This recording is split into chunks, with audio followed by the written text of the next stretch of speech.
Well, hello, class, and welcome. This is week 3 of our course. We are entering into week 3, and as you are viewing this right now, you're probably viewing this on Monday, September the 6th. Happy Labor Day, first of all, to everyone. Let's get into what the topics are going to be for this week. Again, we are in week 3, module 3 of our course, and class, you can expect an intro video, as I had mentioned about a week ago, to be done on a weekly basis. And the purpose for the video is to kind of give you a guide in terms of what to expect throughout the course of the week, what needs to be completed in terms of assignments, and looking ahead, what may be coming up in the next week or within the next couple of weeks. The one thing that I always want to do is I want to make sure that everyone is prepared. I never want to do anything or implement anything within this course without having the members of this class prepared. So, with that being said, let's get into this week in terms of what we're going to be doing. First of all, your discussion questions, and we will do these every week. We're going to be focusing this week on yields. So we're yielding different measurements for different dishes that we may make if we happen to be a chef. So discussion question 1 is going to be centered around yields. Again, a little basic mathematics that's going to be included within this. Reflection 2 is kind of a reflective question in terms of adjusting recipes.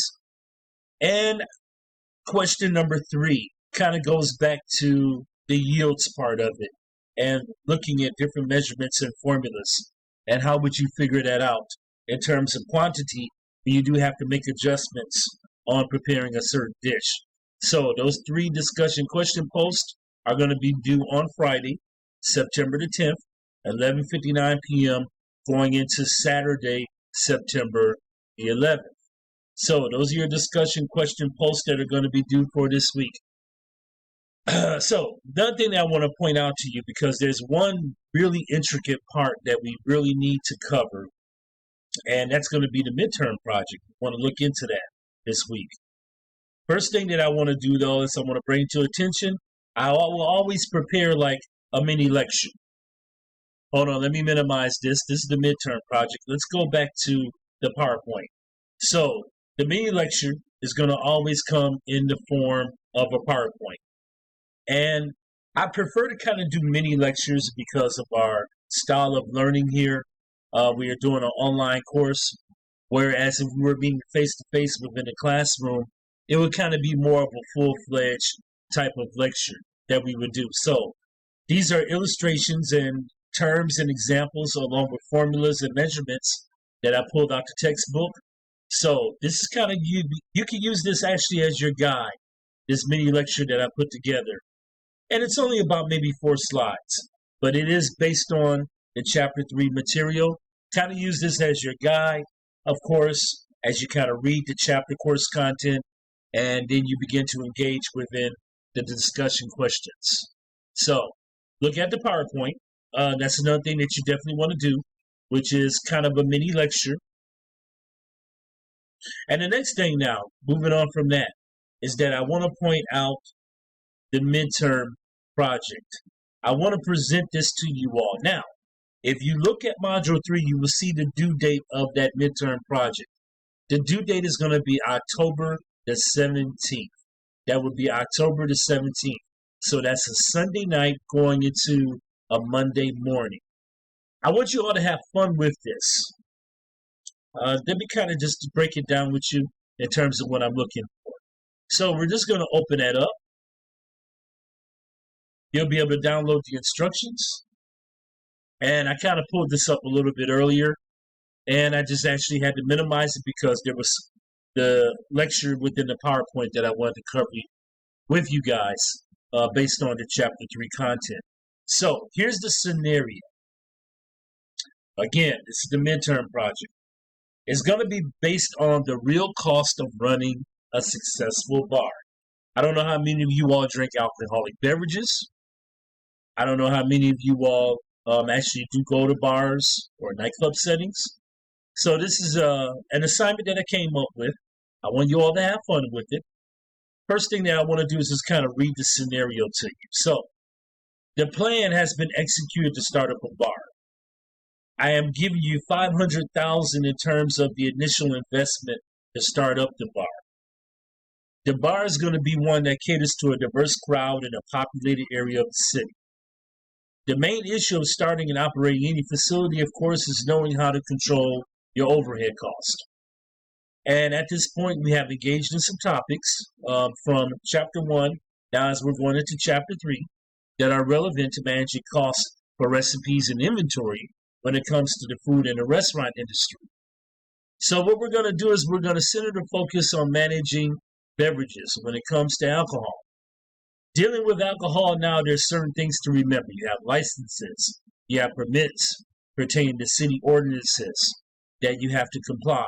And then, of course, the city has to issue a license to operate in order to be able to sell alcohol within your facility. So here's what I want you all to do. I want you all, of course, I gave you a website link to research, okay? Use this as your reference. It's a pretty thorough website, but it kind of breaks down the cost of running a bar, and it also engages with the profit and loss. And you'll be able to click on this link by accessing the instructions here with the Midterm Project. So the supporting materials are going to be in Chapter 7 of your textbook.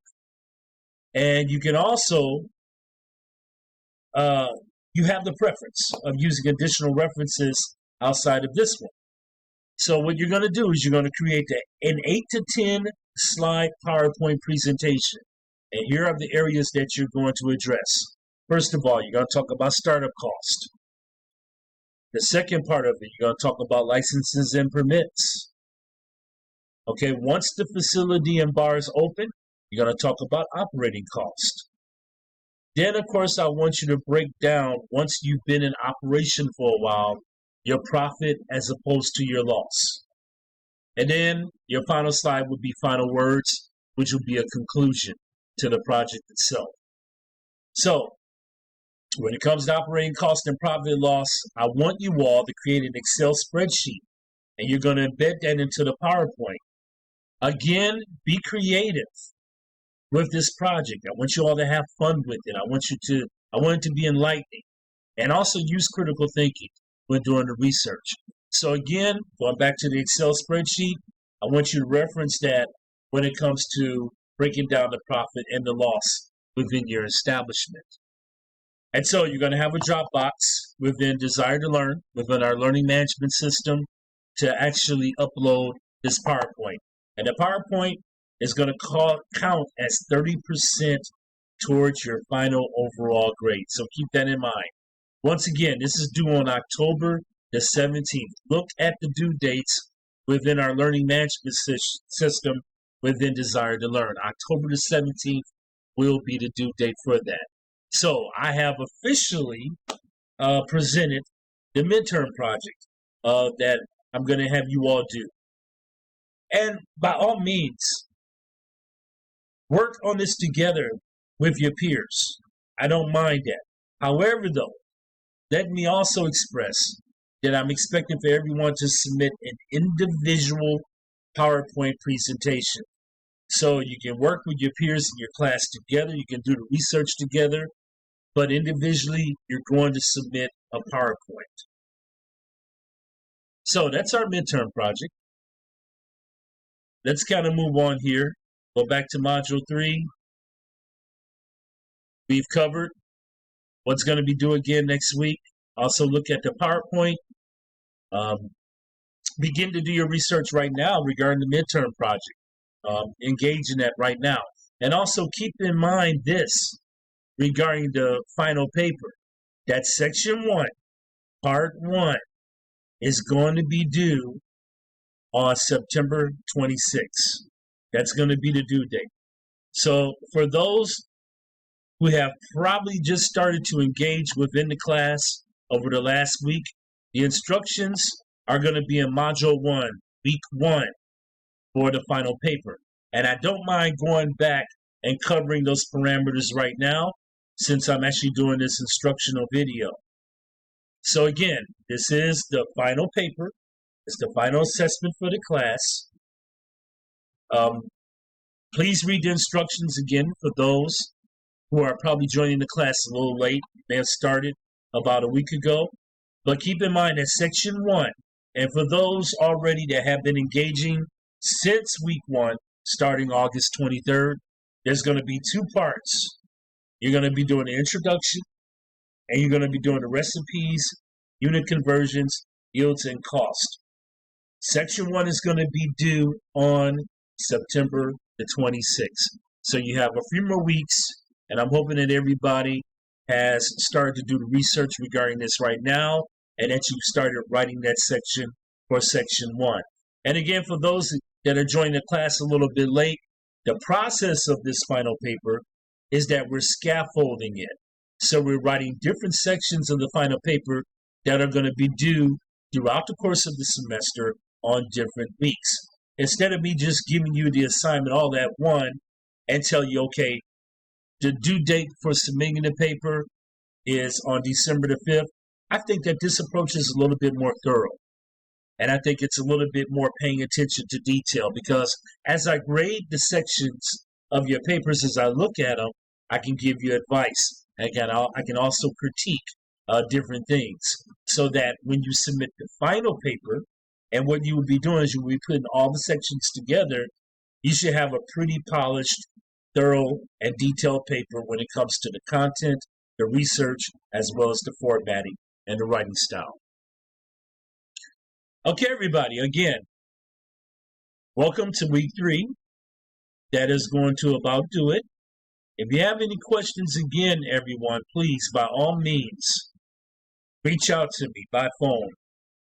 You can call me between the hours of 9 a.m. to 9 p.m. I'm available 7 days a week to be able to do that. Or you can email me at my school email. That is our college email. That would be hbblack@cheney.edu. Okay, everyone. Well, good luck. And I hope that your week starts out well. And I'll be talking to everybody soon.